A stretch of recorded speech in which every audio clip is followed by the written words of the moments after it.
Baik, assalamualaikum warahmatullahi wabarakatuh. Di sini saya akan mempresentasikan tugas dari mata kuliah teknik antarmuka. Perkenalkan, nama saya Tio Saputra, NPM G1D018-027 dengan dosen pengampu Bapak Faisal Hadi STMT. Nah, untuk pembahasan yang akan saya bahas yaitu ada 6. Yang pertama adalah infrared data atau IRDA, PCI atau Peripheral Component Interconnect, kemudian ISA atau Industri Standar Arsitektur, kemudian HDMI atau High Definition Multimedia Interface, kemudian USB atau Universal Serial Bus, dan RS232 dan RS485. Nah, yang pertama adalah infrared data atau IRDA.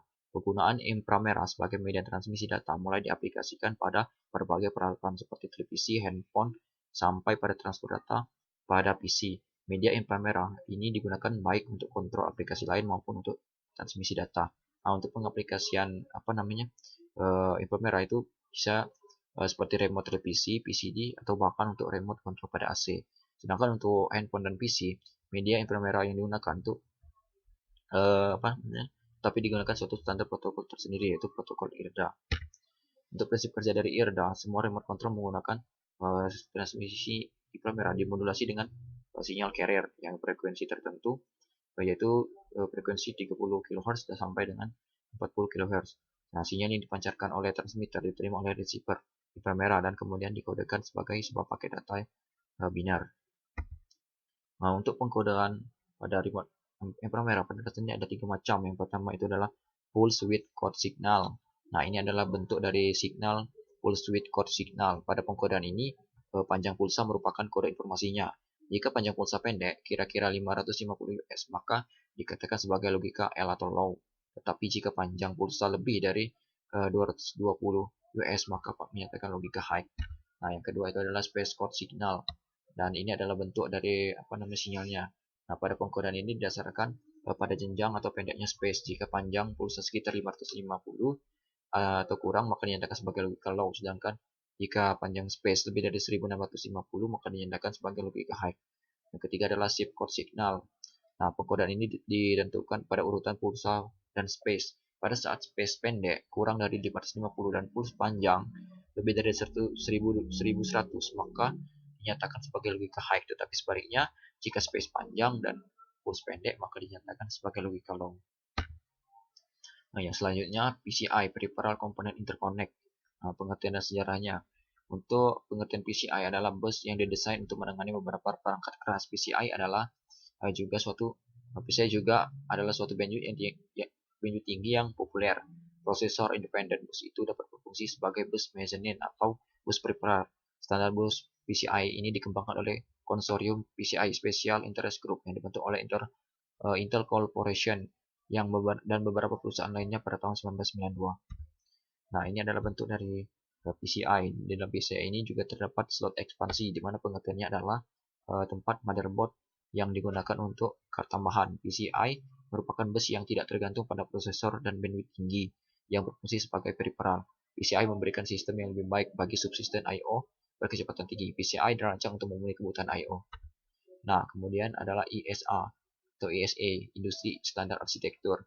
ISA sendiri adalah bus data selebar 8 bit yang diperkenalkan dalam IBM PC 5150 pada tanggal 12 Agustus 1980, dan ini adalah bentuk fisik dari ISA. ISA adalah teknologi antarmuka yang menghubungkan perangkat komputer yang sudah mulai ditinggalkan. Perangkat komputer yang menggunakan ISA diantaranya modem dan sound card. ISA jauh lebih lambat dari PCI.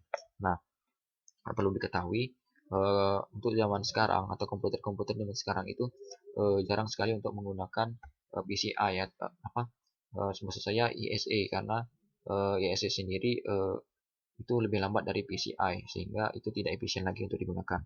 Nah, selanjutnya adalah HDMI atau High Definition Multimedia Interface. Untuk pengertiannya adalah HDMI adalah standar antarmuka yang digunakan pada berbagai perangkat audiovisual seperti televisi, definisi tinggi atau high definition, dan home theater dengan 19 kabel yang dibungkus menjadi kabel tunggal. HDMI mampu membawa bandwidth hingga 5 Gbps atau gigabit per second. Untuk kelebihan HDMI yaitu tidak melakukan konversi sinyal karena bekerja secara digital. Berbeda dengan pendahulunya yang menggunakan sistem analog dengan bukan analog, sumber digital harus diterjemahkan terlebih dahulu ke analog, dikirim ke televisi, kemudian diubah kembali menjadi sinyal digital dan ditampilkan layar TV. HDMI dengan bandwidth yang kecepatan melimpah tidak hanya mampu mentransmisikan video, tetapi juga 8 saluran audio digital. HDMI hanya mampu memerlukan satu kabel, alih-alih jalinan kabel yang diperlukan untuk mentransmisikan video dan suara. HDMI mendukung format video standar, enhanced video, dan high definition. Nah, yang selanjutnya adalah USB Universal Serial Bus. USB sendiri adalah media penghubung antara komputer dengan perangkat-perangkat elektronik lainnya seperti mouse, keyboard, printer, scanner, ponsel, flash drive, DVD writer, konsol permainan, kamera, modem, dan bahkan digunakan sebagai media penghubung untuk mengendalikan alat-alat uji dan mesin-mesin produksi. Nah, koneksi USB dikembangkan pada pertengahan tahun 1990-an. Ini telah menjadi standar untuk hampir semua komputer dan ponsel serta peralatan elektronik lainnya. Nah, untuk perkembangan USB sendiri itu dapat dilihat pada slide mulai dari USB 1.0, 1.1 hingga 3.2, dan untuk kecepatan transfer datanya itu meningkat secara sangat signifikan mulai dari 1,5 megabit per second menjadi sekarang 20 gigabit per second. Untuk prinsip kerja USB itu terdapat 4 cara model transfer data pada USB. Yang pertama adalah kontrol transfer. Transfer ini digunakan untuk mentransfer informasi kontrol sambil mengidentifikasi dan mengkonfigurasikan perangkat yang terhubung.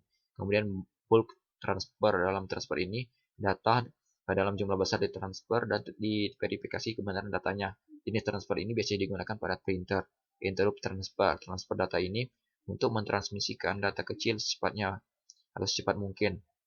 Interrupt transfer biasanya digunakan untuk mouse dan keyboard. Isochronous transfer. Jenis transfer ini biasanya digunakan untuk memindahkan data atau streaming data secara cepat atau real time. Waktu merupakan faktor terpenting pada isochronous transfer ini. Nah, untuk bentuk fisik dari USB dapat dilihat pada slide dan logo USB dapat dilihat pada slide. USB dikendalikan oleh host, dapat beberapa perangkat yang terhubung ke komputer namun hanya satu host yang mengendalikan satu bus. Host berfungsi sebagai master, sedangkan perangkat atau peripheral bertindak sebagai slave. Host bertanggung jawab mengelola koneksi, transaksi, dan penjadwalan bandwidth.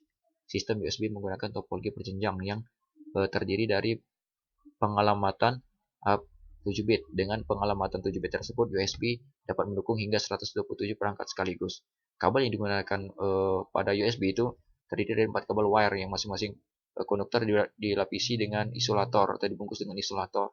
Dari 4 kabel tersebut terdiri dari 2 kabel wire untuk sumber daya listrik, yaitu 5 volt dan ground, dan sedangkan 2 lainnya untuk transmisi data. Untuk kelebihan USB sendiri itu adalah mudah digunakan, mempunyai kecepatan yang tinggi, keandalan atau reliability yang tinggi, lebih hemat biaya, dan penggunaan daya yang lebih kecil. Nah, untuk jenis-jenis konektor pada USB itu dapat dilihat pada layar, yaitu USB tipe A, tipe B, USB mini, USB micro, dan USB tipe C. Nah, yang terakhir adalah RS232 dan RS485. RS232 dan RS485 adalah bentuk sederhana dari protokol komunikasi serial yang digunakan untuk pengiriman dan menerima data. Data yang ditransmisikan melalui serial atau paralel. Keuntungan utama komunikasi paralel adalah bahwa data yang ditransferkan sangat cepat, dan kerugiannya adalah biaya per bit akan tinggi, dan crosstalk antara kabel akan menyatakan bahwa mungkin ada yang lebih besar peluang korupsi data saat mentransfer jarak jauh.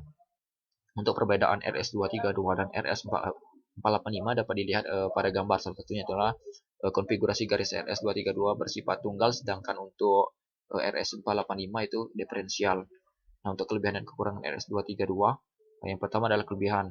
Untuk kelebihan yang pertama, itu banyak digunakan untuk koneksi titik ke titik antara perangkat DCE dan DTE. Kedua, biaya rendah. Ketiga, karena kesederhanaan termuka RS232 didukung di banyak perangkat. Yang keempat adalah itu bebas dari kebisingan. Nah, untuk kekurangannya itu adalah bandwidth yang rendah, panjang kabel terbatas, dan konsumsi daya yang meningkat. Nah, untuk kelebihan dan kekurangan dari RS485, itu kelebihannya yang pertama adalah komunikasi lebih cepat. Yang selanjutnya adalah antarmuka level sinyal rendah, kecepatan pengiriman data maksimum, kekebalan suara yang bagus karena saluran transmisi seimbang. Ini mendukung banyak budak dari master tunggal. Untuk kekurangannya, hanya satu simpul yang dapat mengirimkan data pada suatu waktu. Kabel komunikasi harus diperlukan. Baiklah, itulah saja presentasi dari saya. Lebih dan kurangnya saya mohon maaf. Wabillahi taufiq wal hidayah. Wassalamualaikum warahmatullahi wabarakatuh.